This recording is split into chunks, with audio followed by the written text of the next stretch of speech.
In this little segment, I'd like to show you how I fillet a fish. Now, I know that other people have different ways of doing it, but this is something that's worked for me, and I'd like to be able to show you how I do it. Now, what you'll need to start off with is a good knife, and I like to see one which has got a reasonably long blade, because as you can see, we've got quite a nice fish here. This is about a 10-pound salmon that's been freshly caught out of the canals. And the other thing that I think is really important is this glove that Michael Jackson donated to me, and it's designed as a fillet glove. It enables me to be able to get a good grip on the fish in order for me to be able to work around what I need to, and it's made of Kevlar, so if I do slip with the knife, I'm not going to be minus another finger. So what I do with this fish is I make sure that I fillet it the right way around so that I get the easiest slice that I possibly can. Now, I like to have the fish this way over so that the gut cavity, which I've obviously prepared beforehand, is all organised towards me, and I'm really going to look at going from the tail to the head. Now, I know that many of the filleting videos you might have seen, or people who fillet, start from the head back, but I prefer this way, and I'll show you why. It just seems to be very easy when you get going. Now, what I do is I grasp the fish firmly by the tail, and with my knife I simply make an incision down to the bone.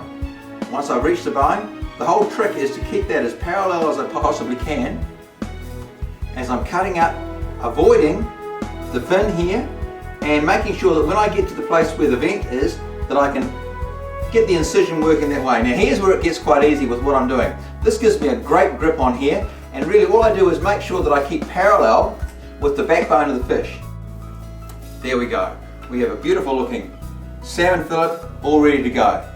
Now, the reason I did it with this side facing first is that when it comes to doing the other side of the fish, I want to have this nice smooth edge to work with. It's much harder once you've taken one fillet off to do the other side if it's facing the other way around. So now I simply repeat the process with this side coming into the bone again, getting a good grip, and making sure that I avoid, first of all, this fin here, the anal fin, and then coming up with my knife, again running parallel to the backbone.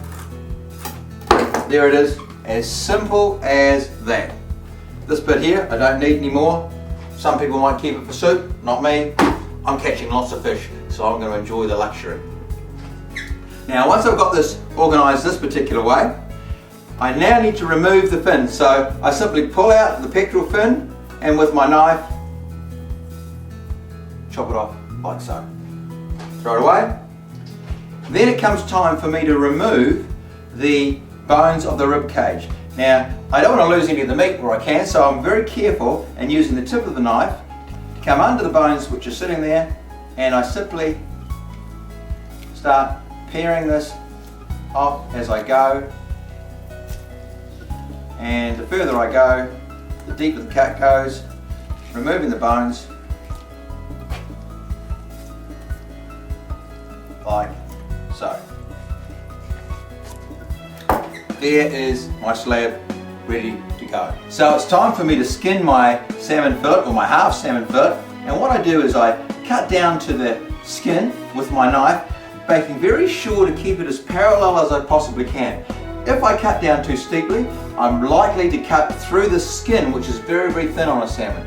If it was a trout, they have a tough skin. It's easy to do this, but I use the same method when I'm doing a trout. So here is what I do. I grasp the skin and then simply keep pulling and sort of wiggling the knife from side to side, separating the skin from the meat. Oh, I can't wait to eat this.